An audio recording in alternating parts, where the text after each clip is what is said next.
Hello बच्चों, आज का टॉपिक है कंबसन एंड फ्लैम। 5 मिनट आप दिल थाम के बैठो, सारा कॉन्सेप्ट आज क्लियर होने वाला है। आइए सबसे पहले जानते हैं कंबसन क्या होता है। ये एक केमिकल प्रोसेस होता है। कंबसन जो है एक केमिकल प्रोसेस होता है जिसमें कोई भी सब्सटेंसेस ऑक्सीजन से रिएक्ट करके हीट या लाइट देता है। उसके बाद देखिए, oxygen is essential for combustion. Combustion के लिए ऑक्सीजन बहुत ज़्यादा ज़रूरी होता है। बिना ऑक्सीजन का कंबसन नहीं हो सकता। इसमें कुछ पदार्थ होता है, सब्सटेंसेस होता है, substances that burn in air, जो हवा में जल सकता है उसको हम लोग बोलते हैं कंबस्टिबल सब्सटेंसेस, या उसको फ्यूल भी कहते हैं। और जो नहीं जल सकता उसको बोलते हैं नॉन कंबस्टिबल सब्सटेंसेस। इसमें एक पॉइंट होता है इग्निशन टेम्परेचर, ये बहुत ज़्यादा इंपॉर्टेंट है। ये क्या होता है? It is the lowest temperature at which A substances catches fire. मतलब ये मिनिमम टेम्परेचर होता है, न्यूनतम तापमान जिसको कह सकते हैं, वो होता है जिस पे कोई भी पदार्थ जलना शुरू कर दे, उसको हम लोग बोलते हैं इग्निशन टेम्परेचर। उसके बाद नेक्स्ट टर्म जो है inflammable substances, they have very low ignition temperature and can easily catch fire with flame. देखिए, नेक्स्ट पॉइंट जो है इनफ्लेमेबल सब्सटेंसेस, वैसा सब्सटेंस ये होता है जिसका इग्निशन टेम्परेचर जो होता है वो बहुत लो होता है और लो टेम्परेचर पे ही ये आग इसमें पकड़ लेता है, उसको हम लोग बोलते हैं इनफ्लेमेबल सब्सटेंसेस। उसके बाद देखिए, सपोर्टर ऑफ कंबसन क्या क्या होता है। जैसे ऑक्सीजन को तो आप देख ही लिए। उसके बाद देखिए, the gaseous environment that supports combustion, यानी कंबसन में जो मदद करता है उसको हम लोग बोलेंगे supporter. Smaller the size of combustible particle, faster is the rate of combustion.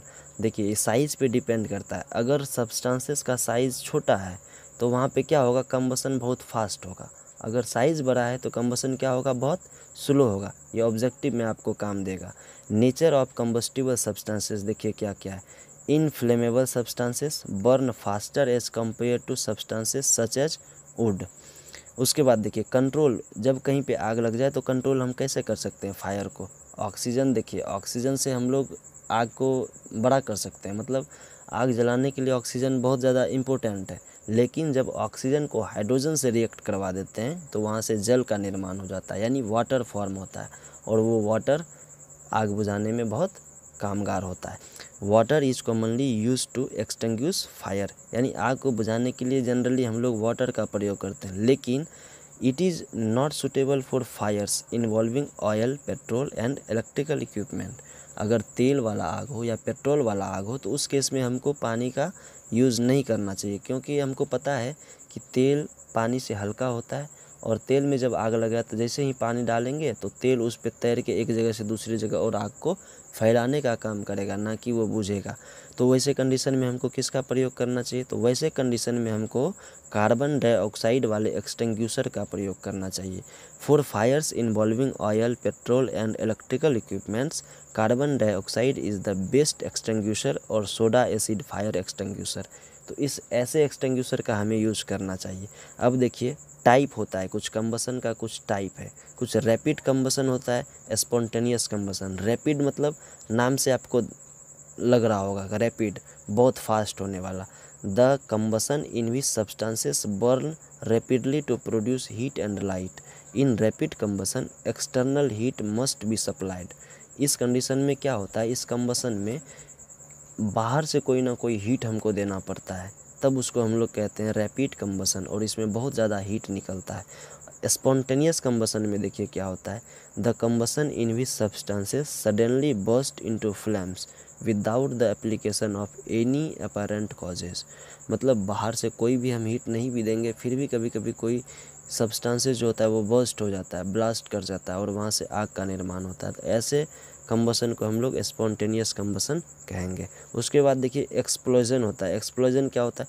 The combustion in which sudden reaction take place on ignition of some substances to produce heat, light and sound. कुछ ऐसा substance होता है कि जो कि ऐसे रखा रखा अगर वो इग्निशन टेम्परेचर पे चला जाता है तो अपने आप उसमें कभी कभी आग लग जाता है, उसको हम लोग एक्सप्लोजन कहते हैं। अब देखिए, अगर एक कैंडल को हम लोग जलाते हैं तो उसमें जो लाइट होता है उस वो जॉन में बटा हुआ रहता है। प्रत्येक जॉन का अलग अलग नाम है। सबसे ऊपर जो जॉन होता है उसको हम लोग कहते हैं आउटर जॉन, उसके बाद मिडल जॉन होता है इसमें, उसके बाद इनर मोस्ट जॉन भी होता है। जो आउटर जॉन होता है वो हॉटेस्ट पार्ट होता है, और मिडल वाला पार्ट जो होता है वो मॉडरेटली हॉट होता है, मतलब कम सम हॉट होता है। उसके बाद सबसे कम हॉट जो होता है वो इनर मोस्ट जॉन वाला, मतलब बहुत कम गर्म होता है इनर मोस्ट वाला जॉन। गुड फ्यूल किसे कहा जाता है?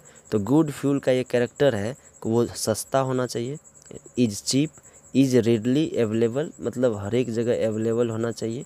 ऐसा नहीं कि ढूंढते ढूंढते परेशान और बहुत दूर में जाके मिले, वहाँ से फिर ट्रांसपोर्ट करने में भी खर्च पड़ जाए, वैसा नहीं होना चाहिए। Burn easily in air at moderate rate, मतलब आसानी से वो जल भी सके। Produce large amount of heat, अच्छा खासा हीट भी वो दे। Does not leave behind any undesirable substances, मतलब ऐसा कोई भी सब्सटेंसेस वो ना छोड़े जिससे पोल्यूशन होगा, जिससे पोल्यूशन का मात्रा बढ़ेगा, हमारा वातावरण पोल्यूटेड होगा। ऐसे सारे फ्यूल को हम लोग गुड फ्यूल के दर्जे में रखते हैं। अब फ्यूल एफिशिएंसी क्या होता है? It is expressed in term of calorific value. किसी भी फ्यूल का जो हम लोग एफिशिएंसी देखते हैं वो कैलोरीफिक वैल्यू को देख के हम लोग बताते हैं कि ये फ्यूल कैसा है, और इसका जो यूनिट होता है वो किलो जूल पर केजी होता है। उसके बाद देखिए कैलोरीफिक वैल्यू क्या होता है? It is the amount of heat energy produced by complete combustion of 1 kg of fuel.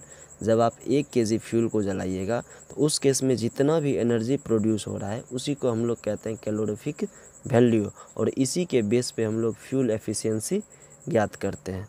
It is expressed in kilo joule पर केजी। कैलोरीफिक वैल्यू जो होता है इसका यूनिट क्या है? किलो जूल पर केजी, किलो जूल पर केजी। चलिए फिर मिलते हैं नेक्स्ट वीडियो में नए टॉपिक के साथ।